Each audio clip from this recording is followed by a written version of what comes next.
મંત્રી શ્રી બચુભાઈ ખાબડે આપણા લોકોને કીધું કે અહીંયા મૂર્તિ ગુરુ ગોવિંદસિંહની ની મૂકવાની, તમે અહીંયા કેમ આતંકવાદી પ્રવૃત્તિ કરવા માંગો છો, અહીંયા ભગવાનની મૂર્તિ મૂકો।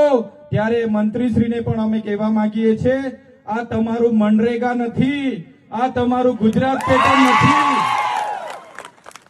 કે તમારી એજન્સીઓ ફીટ કરીને કરોડોના ભ્રષ્ટાચાર ચલાવી લેવાય।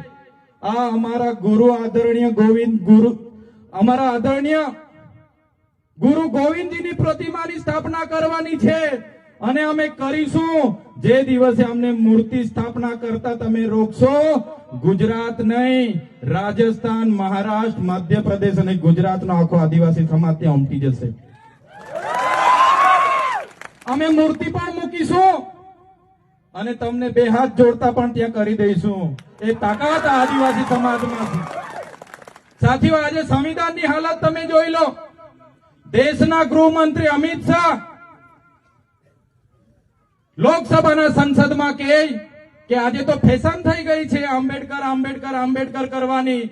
એટલી વખત તમે ભગવાનનું નામ લેતા તો સાત જન્મનો સ્વર્ગ મળી જતો। આમની માનસિકતા તમે જોઈ લો। એ જ માનસિકતા મંત્રી લઈને આવ્યા છે। ત્યારે હું ત્યાંના આગેવાનોને આ મંચ પરથી સંદેશા આપું છું, આહવાન કરી દેજો। અમે બધા જ ક્રાંતિકારી યુવાનો વડીલો ત્યાં પહોંચવા માટે તૈયાર છે। અમે આવી જઈશું। દક્ષિણમાંથી દમણના સાંસદ ઉમેશભાઈ પટેલ હોય, અનંતભાઈ પટેલ હોય, ચૈતરભાઈ વસાવા હોય, રાજકુમારજી હોય કે કમલેશભાઈ ડોડિયા હોય, દાહોદના યુવાનોને કેમ છું, જ્યારે પણ પ્રતિમા સ્થાપવાની હશે એના માટે બોલાવી લેજો। અમારી સેનાઓ સાથે અમે ત્યાં પહોંચી જઈશું। ત્યારે સાથીઓ, આજે આપણે ખૂબ સરસ આયોજન કર્યું છે। વધારે વાતો નથી કરતા, પણ એક થવું પડશે। આટલો મોટો સમાજ,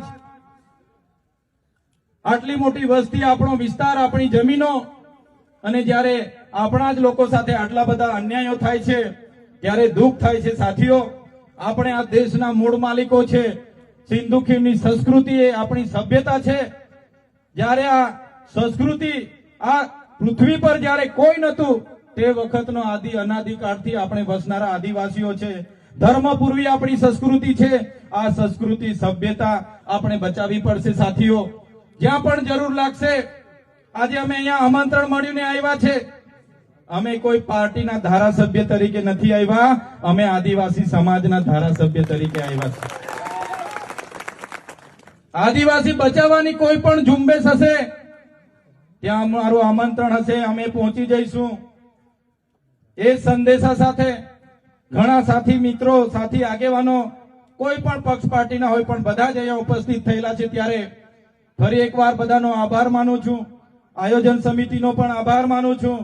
આજના આ કાર્યક્રમમાં અમને બધાને આમંત્રિત કર્યા, અમને સન્માનિત કર્યા અને બે વાત મૂકવાની જે તક આપી છે, ત્યારે તમામ સાથીઓનો આભાર માનીને મારી વાણીને હું વિરામ આપું છું। જય આદિવાસી, જય જોહાર, જય ભીલ પ્રદેશ। ધન્યવાદ।